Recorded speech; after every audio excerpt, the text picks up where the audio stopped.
السلام علیکم ورحمۃ اللہ وبرکاتہ۔ کیا حال ہیں آپ سب کے؟ نحمدہ ونصلی علی رسولہ الکریم، اما بعد فاعوذ باللہ من الشیطان الرجیم، بسم اللہ الرحمن الرحیم۔ رب اشرح لی صدری ویسر لی امری واحلل عقدۃ من لسانی یفقہوا قولی، رب زدنی علما، اللہم فقہنا فی الدین، اللہم انا نسألک حبک وحب من یحبک والعمل الذی یبلغنا حبک، اللہم انا نسألک الصحۃ والعفۃ والامانۃ وحسن الخلق ورضا بالقدر، اللہم ارزقنا اخلاص، الہی آمین۔ لیسن نمبر 106، سورہ التوبہ، آیت نمبر 38 سے 52 تک۔ اس لیسن کو الحمدللہ ہم نے آیت نمبر 48 تک مکمل کر لیا ہے، آگے سے شروع کریں گے انشاءاللہ۔ یہاں منافقین کا ذکر ہو رہا تھا اور آگے بھی آیات منافقین کے ہی بارے میں ہے۔ اللہ سبحانہ تعالیٰ فرماتے ہیں وَمِنْهُمْ، اور ان میں سے مَن یقول، کوئی ہے جو کہتا ہے اِذن، اجازت دو، لی مجھ کو، ولا، اور نہ، تفتنی، فتنے میں ڈالو مجھ کو۔ اور ان میں سے بعض وہ ہے جو کہتا ہے مجھے اجازت دے دے اور مجھے فتنے میں نہ ڈال۔ مفسرین کا خیال یہ ہے کہ یہ آیت جد بن قیس کے بارے میں نازل ہوئی ہے۔ یہ بنو سلمہ کے سرداروں میں سے تھا، اور یہاں جو الفاظ ہیں ولا تفتنی، مجھے فتنے میں نہ ڈال، اس کا ایک معنی مفسرین نے یہ کیا ہے کہ اگر آپ مجھے اجازت نہیں دیں گے، یعنی آپ صلی اللہ علیہ وسلم جد بن قیس کو اجازت نہیں دیں گے تو مجھے بغیر اجازت رکنے پر سخت گناہ ہوگا۔ اس اعتبار سے فتنہ گناہ کے معنوں میں ہوگا، یعنی مجھے گناہ میں نہ ڈالیے۔ فتنے کا دوسرا مطلب مفسرین نے ہلاک کیا ہے، یعنی مجھے ساتھ لے جا کر ہلاکت میں نہ ڈالیں۔ جد بن قیس نے یہ کہا کہ مجھے ساتھ نہ لے جائیں، روم کی عورتوں کو دیکھ کر میں صبر نہیں کر سکوں گا۔ اس پر نبی اکرم صلی اللہ علیہ وسلم نے اس شخص سے رخ پھیر لیا اور اجازت دے دی، اور بعد میں یہ آیت اتری۔ اللہ سبحانہ تعالیٰ فرماتے ہیں الا فی الفتنۃ سقطوا، سن لو وہ فتنے میں ہی پڑے ہوئے ہیں۔ الا، خبردار، فی الفتنۃ، فتنے میں، سقطوا، وہ پڑ چکے ہیں۔ اور فتنے سے مراد دنیا کی محبت بھی ہے، اور جہاد سے پیچھے رہنا بھی ہے، اور اس سے گریز کرنا بھی ہے۔ تفسیر طبری میں آتا ہے کہ رسول اللہ صلی اللہ علیہ وسلم جن دنوں جہاد کی تیاری فرما رہے تھے، اور ہم جنگ تبوک کا ذکر پڑھ رہے ہیں، تو آپ نے خاندان بنو سلمہ کے ایک شخص جد بن قیس سے کہا، جد، کیا اس سال رومیوں سے جہاد کے لیے چلو گے؟ تو اس نے کہا کہ اے اللہ کے رسول صلی اللہ علیہ وسلم، مجھے اجازت ہی دیجیے اور فتنے میں نہ ڈالیے۔ اللہ کی قسم، میری قوم کو معلوم ہے کہ مجھ سے بڑھ کر عورتوں کا چاہنے والا کوئی اور نہیں۔ مجھے ڈر ہے کہ میں نے جب رومی عورتوں کو دیکھا تو میں صبر نہیں کر سکوں گا۔ یہ سن کر آپ صلی اللہ علیہ وسلم نے اس سے اپنا چہرہ مبارک پھیر لیا اور فرمایا کہ میں نے تجھے اجازت دی۔ تو ایک معنی فتنے کا کیا تھا کہ مجھے بغیر اجازت رکنے پر سخت گناہ ہوگا، یعنی اگر آپ مجھے پرمیشن نہیں دیں گے تو بھی میں جہاد میں تو نہیں آؤں گا، تو پھر مجھے زیادہ گناہ ملے گا۔ اس اعتبار سے فتنے کا معنی گناہ ہے کہ یعنی آپ مجھے گناہ میں نہ ڈالیے۔ اور دوسرا فتنے کا معنی کیا تھا؟ ہلاکت، یعنی مجھے ساتھ لے جا کر ہلاکت میں نہ ڈالیے، کہ میں رومی عورتوں کو دیکھوں گا تو پھر میں صبر نہیں کر سکوں گا، کیونکہ مجھ سے بڑھ کر عورتوں کا چاہنے والا کوئی اور نہیں۔ اور آپ دیکھیے کہ اس شخص نے کیا جواب دیا نبی اکرم صلی اللہ علیہ وسلم کو۔ یہ ایکچولی جہاد سے پیچھے رہنا چاہتا تھا اور اس سے گریز کرنا چاہتا تھا۔ پھر اللہ سبحانہ تعالیٰ فرماتے ہیں وَإِنَّ جَهَنَّمَ، اور بے شک جہنم، لَمُحِيطَةٌ، البتہ گھیرنے والی ہے، بالکافرین، کافروں کو۔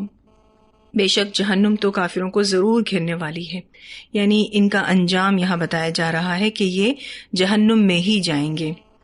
پھر اللہ سبحانہ تعالیٰ فرماتے ہیں ان، اگر، تصبک، پہنچے آپ کو، یعنی آپ صلی اللہ علیہ وسلم کو، حسنتن، کوئی بھلائی، اور یہاں پر حسنتن سے مراد فتح یا مال غنیمت ہے، تسؤہم، بری لگتی ہے ان کو۔ اب اللہ سبحانہ تعالیٰ آپ صلی اللہ علیہ وسلم کو ان کی دشمنی، یعنی منافقین کی دشمنی واضح کر رہے ہیں، اور وہ یہ کہ اگر آپ صلی اللہ علیہ وسلم کو کوئی بھلائی پہنچے، یعنی کوئی فتح یا مال غنیمت پہنچے، تو انہیں بری لگتی ہے۔ وَإِن تُصِبْكَ، اور اگر پہنچے آپ کو یعنی آپ صلی اللہ علیہ وسلم کو، مصیبتن کوئی مصیبت، اور یہاں مصیبت سے مراد ناکامی، شکست وغیرہ ہے، اور اسی قسم کے نقصانات جو جنگ میں متوقع ہوتے ہیں وہ مراد ہیں. اور اگر پہنچے آپ کو کوئی مصیبت، کوئی شکست، یقولو وہ کہتے ہیں، قد تحقیق اخذنا ہم نے تو لے لی تھی، یعنی ہم نے تو احتیاط لے لی تھی، امرنا اپنے معاملے میں، من قبل اس سے پہلے، ہم تو پہلے سے ہی پریکاشنز لے چکے تھے، ہم نے تو پہلے سے ہی اپنا بچاؤ کر لیا تھا. وَيَتَوَلَّوْا، اور وہ منہ موڑ جاتے ہیں، منہ موڑ جاتے ہیں یعنی مدد کرنے سے، ساتھ دینے سے، وَهُمْ اس حال میں کہ وہ فرحون خوش ہوتے ہیں. یہاں منافقین کا یہ کہنا کہ ہم نے تو اپنا پہلے سے ہی بچاؤ کر رکھا ہے، ہم کو معلوم تھا کہ ان کا یہی حال ہونا ہے، تو ہم اسی لیے مدد نہیں کرنے آئے، ہم اسی لیے ساتھ دینے نہیں آئے. وَهُمْ فرحون، یہاں پر آپ دیکھیے واو ان کا حال بتا رہا ہے کہ وہ اس حال میں ہیں کہ خوش ہوتے ہیں. خوش ہوتے ہیں کس چیز پر؟ مسلمانوں کی تکلیف پر، اپنے بچاؤ پر. یہاں پر جو لفظ ہے فرحون، فرحون اچھی اور ناپسندیدہ خوشی دونوں کے لیے آتا ہے، یعنی یہ لفظ حقیقی خوشی کے لیے بھی آتا ہے اور یہ لفظ اترانے کے لیے بھی آتا ہے. تو اللہ سبحانہ تعالیٰ فرماتے ہیں وَهُمْ فرحون، اور وہ اس حال میں پھرتے ہیں کہ وہ بہت خوش ہوتے ہیں. یہاں اللہ سبحانہ تعالیٰ منافقین کی ایک اور صفت بتا رہے ہیں کہ یہ مسلمانوں کی تکلیف پر خوش ہوتے ہیں اور مسلمانوں کو جو بھلائی ملے تو یہ غمگین ہوتے ہیں. مومنوں پر مصیبت آتی ہے تو کافر تو خوش ہوتے ہی ہیں، اسی طرح سے منافقین بھی خوش ہوتے ہیں. یہ ان کے اندر کی خباثت تھی، کیا کہ مصیبت پر خوش ہونا اور بھلائی حاصل ہونے پر تکلیف محسوس کرنا. اور یہ چیز ان کی دشمنی کی دلیل تھی، جیسے کہ میں نے آپ کو شروع میں بتایا کہ اللہ تعالیٰ اس آیت میں آپ صلی اللہ علیہ وسلم کو ان منافقین کی دشمنی واضح کر رہے ہیں. ایکچولی حاسد کو انسان کی خوشی اچھی نہیں لگتی. سچا دوست تو دوست کی کامیابی کو اپنی کامیابی سمجھتا ہے، لیکن یہ منافقین اللہ سبحانہ تعالیٰ ان کی اس خصلت کو بیان کرتے ہوئے فرماتے ہیں کہ وہ اہل ایمان کو اگر کامیابی مل جائے، کوئی علاقہ وہ فتح کر لیں یا مال غنیمت حاصل کرنے میں کامیاب ہو جائیں، تو منافقین کو یہ کامیابی بری لگتی ہے، ان کو بہت تکلیف ہوتی ہے، ان کو جلن ہوتی ہے. اور اہل ایمان کی کامیابی کو سن کر ان کے منہ لٹک جاتے ہیں، ان کا موڈ خراب ہو جاتا ہے. اور اگر اہل ایمان کو میدان جہاد میں یعنی میدان جنگ میں کوئی تکلیف پہنچے، ان کو اپنے زخمیوں کی دیکھ بھال کرنی پڑے اور شہداء کی تعداد زیادہ ہو، تو یہ منافقین بہت خوش ہوتے ہیں اور پھر اس پر کامنٹس دیتے ہیں، اس پر تبصرے کرتے ہوئے کہتے ہیں ہم تو پہلے ہی جانتے تھے کہ محمد صلی اللہ علیہ وسلم ان بے وقوفوں کو ہلاکت کے گڑھے میں ڈال رہے ہیں. یعنی آپ صلی اللہ علیہ وسلم ان صحابہ کرام کو پرابلمز میں گھیر رہے ہیں، ہلاکت میں ڈال رہے ہیں. اسی لیے وہ اپنے ہیلے بہانوں کو عقل مندی کہتے تھے، اپنی ہوشیاری کہتے تھے، اور پھر اہل ایمان کو کہتے کہ دیکھو ہم نے تو پہلے ہی اپنا معاملہ درست کر لیا ہے، بلکہ ہم تو تم لوگوں کو بھی سمجھاتے رہے کہ جہاد میں نہیں جاؤ، محمد صلی اللہ علیہ وسلم تمہیں مروا دیں گے، مگر تم نے ہماری ایک نہ سنی. اب آپ دیکھیے کہ یہاں پر منافقین کی دشمنی پوری طرح سے واضح ہو رہی ہے. کتنے خود غرض تھے، کتنے زیادہ مسلمانوں کے خلاف تھے. سورہ آل عمران میں بھی اللہ سبحانہ تعالیٰ نے ان کی اس بری عادت کا ذکر کیا ہے. اللہ سبحانہ تعالیٰ فرماتے ہیں یا ایھا الذین آمنوا لا تکونوا کالذین کفروا وقالوا لاخوانہم اذا ضربوا فی الارض او كانوا غزا لو كانوا عندنا ما ماتوا وما قتلوا ليجعل الله ذلك حسرة في قلوبهم والله يحيي ويميت والله بما تعملون بصير. اے لوگوں جو ایمان لائے ہو، ان لوگوں کی طرح نہیں ہو جاؤ جنہوں نے کفر کیا اور اپنے بھائیوں کے بارے میں کہا جب انہوں نے زمین میں سفر کیا یا وہ لڑنے والے تھے کہ اگر وہ ہمارے پاس ہوتے تو نہ مرتے اور نہ قتل کیے جاتے، تاکہ اللہ تعالیٰ اسے ان کے دلوں میں حسرت بنا دے. اور اللہ ہی زندگی بخشتا ہے اور موت دیتا ہے، اور اللہ اس کو جو تم کرتے ہو خوب دیکھنے والا ہے. یعنی اللہ سبحانہ تعالیٰ ہی زندگی اور موت کا مالک ہے، کسی کی بھی زندگی اور موت کسی اور کے سپرد نہیں. یعنی ہم یہ نہیں کہہ سکتے کہ فلاں نے یہ چیز کی تو اس کو موت آ گئی. زندگی اور موت اللہ ہی کے ہاتھ میں ہے.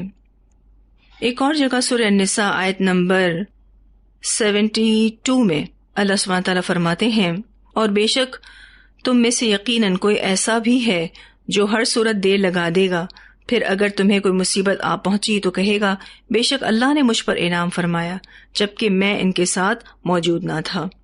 یعنی وہ یہ کہتے تھے کہ میں اگر موت سے بچ گیا تو یہ میری عقل ہوشیاری ہے کہ میں نے اپنی عقل ہوشیاری سے اپنے آپ کو موت سے بچا لیا۔ تو اللہ سبحانہ تعالیٰ فرماتے ہیں ایسا نہیں ہے، زندگی اور موت تو اللہ ہی بخشتا ہے، اور اللہ سبحانہ تعالیٰ جو کچھ بھی یہ کرتے ہیں اس کو دیکھنے والا ہے۔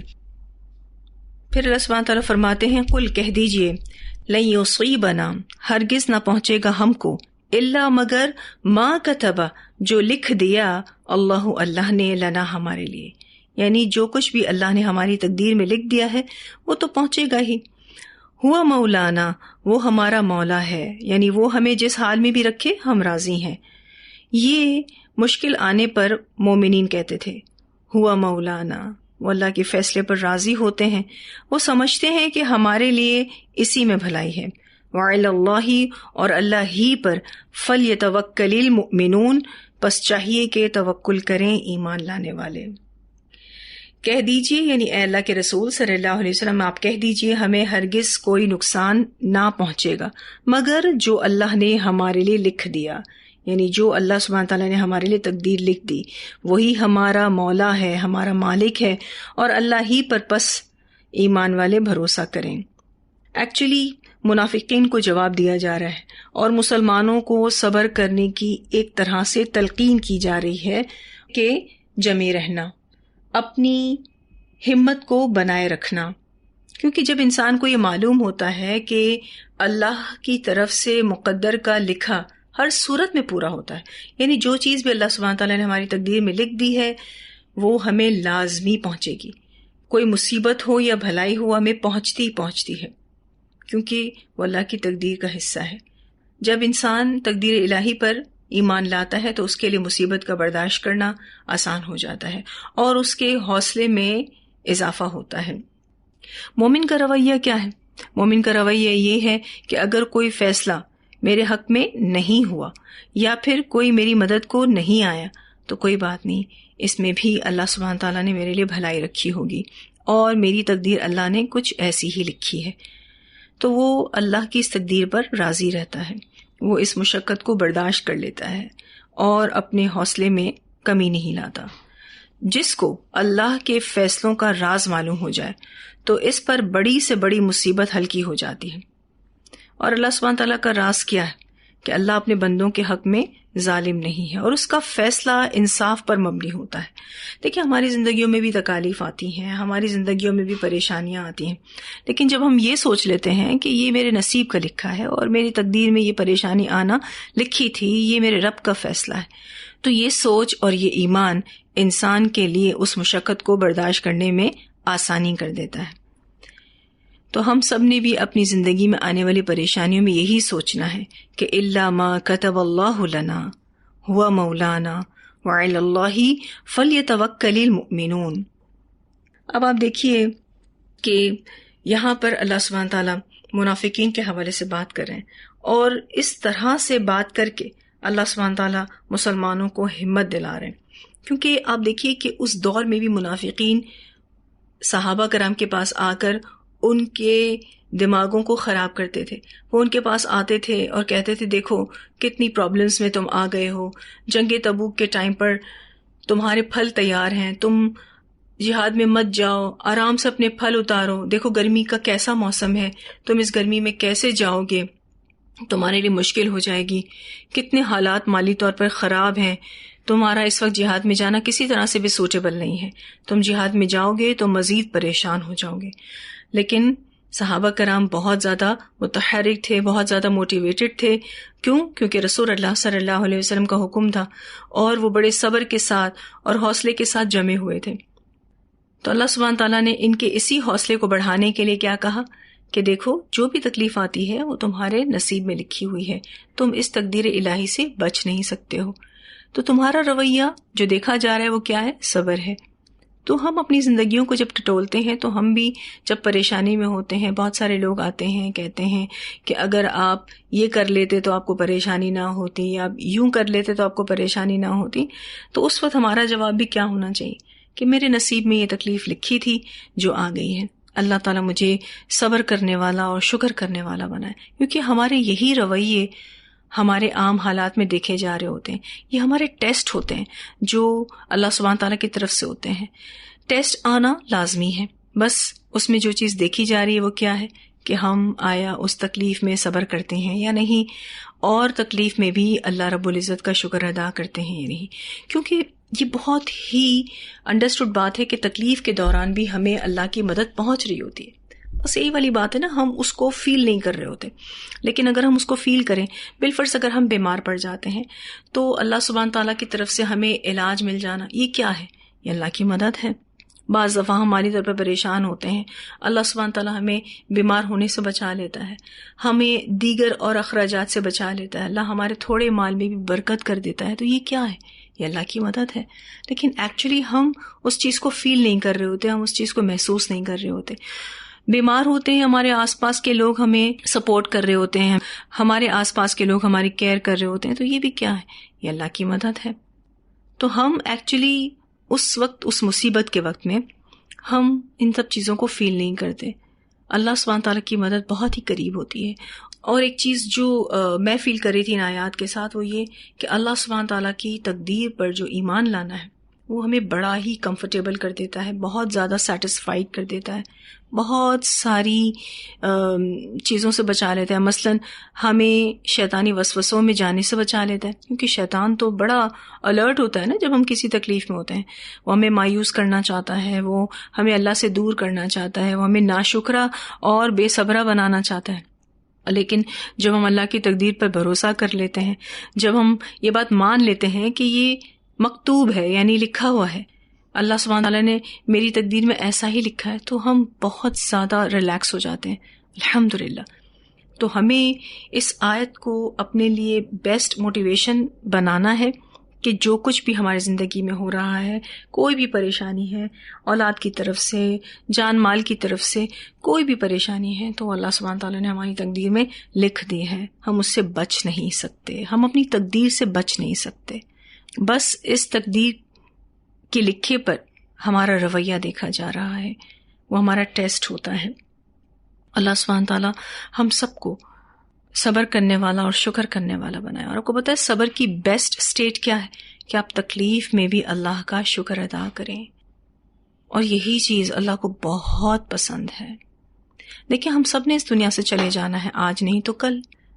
یہ تو کنفرم بات ہے نا، کوئی بھی یہاں پہ پرماننٹ رہنے کے لیے تو نہیں آیا ہے، مستقل طور پر تو دنیا میں رہنے نہیں آیا ہے. تو پھر ہم سب نے جب چلے ہی جانا ہے، یہ دنیا ویسے بھی بڑی حقیر ہے اور ٹیمپرری بیسس پر ہمیں یہاں بھیجا گیا ہے اور ہمارے یہاں پر ٹیسٹ لیے جا رہے ہیں، تو ہمیں اپنے ٹیسٹ میں پاس ہونا ہے انشاءاللہ تعالی. دیکھیے، ہم میں سے کوئی بھی آزمائش کے لائق نہیں ہے، ہم بہت کمزور ہیں. ہم اللہ تعالیٰ سے یہی دعا کرتے ہیں کہ اللہ ہمیں آزمائشوں سے بچائے، تکلیفوں سے بچائے. لیکن جب کوئی چیز آ جاتی ہے تو پھر کیا کریں گے؟ جب کوئی چیز آ جاتی ہے تو اب ہمارے پاس کوئی اور آپشن نہیں. ایک آپشن یہی ہے کہ ہم صبر کریں، اور دوسرا آپشن یہی ہے کہ ہم اس تکلیف میں بھی اللہ کا بھرپور شکر ادا کریں، اور اس تکلیف میں جو بھی اللہ سبحانہ تعالیٰ کی مدد ہمیں آئی ہوئی ہے اس پر غور و فکر کریں. ہم دیکھیں کہ اللہ تعالیٰ نے اس تکلیف میں ہمیں کیا کیا فیسلٹیز دی ہیں، کیا کیا آسانیاں دی ہیں، تب کہیں جا کر ہم اس تکلیف میں بھی دل سے شکر ادا کرنے والے ہوں گے. اور آپ دیکھیے جو اس آیت کا تتمہ ہے، اینڈ ہے، وَعَلَى اللَّهِ فَلْيَتَوَكَّلِ الْمُؤْمِنُونَ، اور اللہ ہی پر پس چاہیے کہ توکل کریں ایمان لانے والے. یعنی جب ہم ایمان والے ہوں گے تو لازمی طور پر ہم اللہ پر بھروسہ کرنے والے بھی ہوں گے. اللہ سبحانہ تعالیٰ ہم سب کو بہترین عمل کرنے کی توفیق عطا فرمائے. پھر اللہ سبحانہ تعالیٰ فرماتے ہیں، قل کہہ دیجئے، حل نہیں تربصون، تم انتظار کرتے، یعنی منافقین انتظار کرتے. تربصون کا لفظ رابا صوت سے ہے. اس کا معنی ہوتا ہے کسی معاملے کے ختم یا پورا ہونے کا انتظار ہونا. تو یہ منافقین انتظار نہیں کرتے بنا ہمارے بارے میں یعنی ہم مسلمانوں کے بارے میں، الا مگر احد الحسنیین، ایک کا دو بھلائیوں میں سے. یہاں پر احدا سے مراد شہادت ہے اور حسنیین سے مراد غازی ہونا یا پھر شہادت، کیونکہ مسلمانوں کے لیے جہاد میں جا کر یہی دو بھلائیاں ہیں. اگر وہ جنگ جیت کر واپس آتے ہیں، غازی بن کر آتے ہیں، تو یہ بھی ان کے لیے بھلائی ہے، اور اگر جنگ میں شہید ہو جاتے ہیں تو یہ بھی بھلائی ہے. اب یہ منافقین مسلمانوں کے بارے میں ایک چیز کے طلبگار تھے، ایک چیز کا انتظار کرتے تھے، وہ یہ کہ یہ شہید ہو جائیں. لیکن مسلمانوں کے لیے شہادت پانا بھی بھلائی ہی تھا. وَنَحْنُ، اور ہم یعنی مسلمان، نَتَرَبَّصُ، انتظار کر رہے ہیں، بِكُمْ، تمہارے بارے میں، یعنی تم منافقین کے بارے میں، ان یہ کہ یصیبکم اللہ، پہنچائے تم کو اللہ، بعذاب من عنده، کوئی عذاب اپنے پاس سے، یعنی آسمان سے کوئی بلا اترے تم منافقین کے لیے، او یا بایدینا، ہمارے ہاتھوں سے، یعنی ہم مسلمانوں کے ہاتھوں سے تمہیں عذاب ملے. فتربصوا، پس انتظار کرو، انا، بے شک ہم بھی، معکم، تمہارے ساتھ، متربصون، انتظار کرنے والے ہیں. تم بھی انتظار کرو، یعنی تم اپنی سوچ کے مطابق انتظار کرو، اور ہم بھی تمہارے لیے اپنی سوچ کے مطابق انتظار کر رہے ہیں. یہاں پر نبی اکرم صلی اللہ علیہ وسلم سے کہا جا رہا ہے کہ آپ ان سے کہہ دیجئے کہ تم منافقین ہمارے بارے میں، یعنی تم ہم مسلمانوں کے بارے میں دو بہترین چیزوں میں سے کسی ایک کا انتظار کر رہے ہو. یعنی تم چاہتے ہو کہ ہم شہید ہو جائیں، ٹھیک ہے جی، اور ختم کر دیے جائیں تاکہ تم مدینہ میں موج کرو. اور ہم مسلمان بھی تمہارے بارے میں انتظار کر رہے ہیں کہ اللہ تمہیں اپنے پاس سے کوئی عذاب پہنچائے یا ہمارے ہاتھوں سے. سو انتظار کرو، بے شک ہم بھی تمہارے ساتھ منتظر ہیں. اس آیت میں منافقین کو مزید ذہنی اذیت پہنچانے کے لیے اللہ تعالیٰ نے کہا کہ اے میرے رسول صلی اللہ علیہ وسلم، آپ ان سے کہہ دیجئے کہ تم ہمارے بارے میں اللہ کی طرف سے دو عظیم بھلائیوں میں سے ایک کے سوا اور سوچ ہی کیا سکتے ہو. تم یہ سوچتے ہو کہ ہم شہید ہو جائیں، ٹھیک ہے، اور دو بھلائیاں کیا ہیں؟ ایک بھلائی تو یہ ہے کہ ہمیں دشمنوں پر فتح ملے، یا پھر ہم اللہ کی راہ میں شہید ہو جائیں. اور تم ہمارے بارے میں یہ انتظار کر رہے ہو کہ ہم شہید ہو جائیں. جب ہم شہید ہو جائیں تو تم مدینہ میں موج کر سکو. اور ہم بھی تمہارے بارے میں انتظار کریں کہ کب اللہ تعالیٰ تم پر عذاب بھیجے یا ہمارے ہاتھوں سے تمہارا صفایا کروا دے، یعنی ہم تمہیں قتل کریں یا پھر تمہیں قید کر دیں. اس طرح کی قسم کی سزائیں ہمارے ہاتھوں سے تمہیں اللہ دلوائے. اس لیے تم بھی انتظار کرو، ہم بھی انتظار کر رہے ہیں. عنقریب تم ہماری خوشیوں کا مشاہدہ کر لو گے اور ہم تمہارے غم کا مشاہدہ کر لیں گے. اب آپ دیکھیے کہ یہاں اس آیت میں منافقین کے ایک اور رویے کا بتایا جا رہا ہے. اللہ سبحانہ تعالیٰ منافقین کے بارے میں یہ فرما رہے ہیں کہ دو طرح کی کامیابیاں جو مسلمان اپنے لیے سمجھتے ہیں. مسلمانوں کو تو دونوں ہی کامیابی لگتی ہیں نا، دونوں ہی حسنین لگتی ہیں، ایک شہید ہونا یا پھر غازی بن کر لوٹنا اور مال غنیمت حاصل کرنا، ٹھیک ہے. اب مسلمانوں کے بارے میں منافقین کسی ایک بھلائی کے بارے میں سوچتے ہیں، اور وہ کیا ہے کہ مسلمان جنگ ہار جائیں، شہید ہو جائیں، ٹھیک ہے. اب مسلمانوں کے لیے تو اس میں بھی بھلائی ہی بھلائی ہے، لیکن مسلمان کیا سوچتے ہیں کہ ان منافقوں کو اللہ عذاب دے یا پھر ان مسلمانوں کے ہاتھوں سے ان کو عذاب ملے. اب یہ جو مسلمانوں کا شہید ہونا تھا، اس میں ان منافقین کو تو یہ لگتا تھا کہ مسلمان نقصان پا رہے ہیں، لیکن مسلمانوں کو یہ چیز بہت ریلیکس کر دیتی ہے. ان کا ضمیر مطمئن ہو جاتا ہے کہ ہم نے اللہ کی راہ میں جان دے دی اور پھر آخرت میں ان کو جنت بھی ملے گی. جیسا کہ مسلم کی روایت میں آتا ہے، سیدنا ابو ہریرہ رضی اللہ عنہ کہتے ہیں کہ آپ صلی اللہ علیہ وسلم نے فرمایا کہ اللہ نے اس بات کی ضمانت دی ہے کہ جو شخص میری راہ میں نکلے اور اس کو مجھ پر ایمان اور میرے رسولوں کی تصدیق کے علاوہ اور کسی چیز نے نہ نکالا ہو، یعنی وہ صرف اور صرف اللہ کی خاطر نکلا، تو میں اسے یا تو اجر اور غنیمت کے ساتھ واپس کر دوں گا، یعنی وہ غازی بن کر لوٹے گا، یا جنت میں داخل کروں گا، یعنی وہ شہید ہو کر جنت میں داخل ہوگا. اچھا، یہ حدیث بخاری میں بھی آتی ہے. یہاں پر حضرت ابن عباس نے حسنین کا معنی یہی کیا ہے کہ اس سے مراد فتح یا شہادت ہے.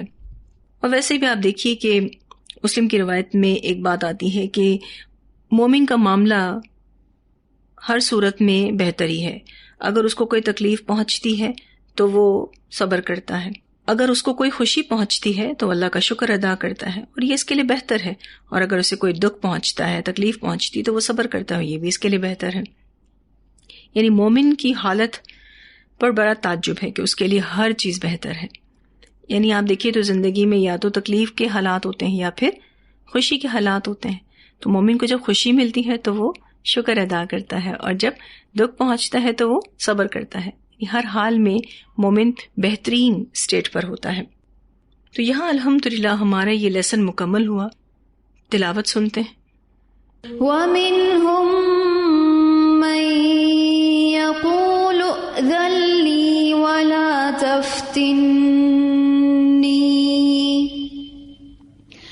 أَلَا فِي الْفِتْنَةِ سَقَطُوا وَإِنَّ جَهَنَّمَ لَمُحِيطَةٌ بِالْكَافِرِينَ إِن تُصِبْكَ حَسَنَةٌ تَسُؤْهُمْ وَإِن تُصِبْكَ مُصِيبَةٌ يَقُولُوا قَدْ أَخَذْنَا أَمْرَنَا مِن قَبْلُ وَيَتَوَلَّوْا وَهُمْ فَرِحُونَ قُل لَّن يُصِيبَنَا إِلَّا مَا كَتَبَ اللَّهُ لَنَا هُوَ مَوْلَانَا وَعَلَى اللَّهِ فَلْيَتَوَكَّلِ الْمُؤْمِنُونَ قُلْ هَلْ تَرَبَّصُونَ بِنَا إِلَّا إِحْدَى الْحُسْنَيَيْنِ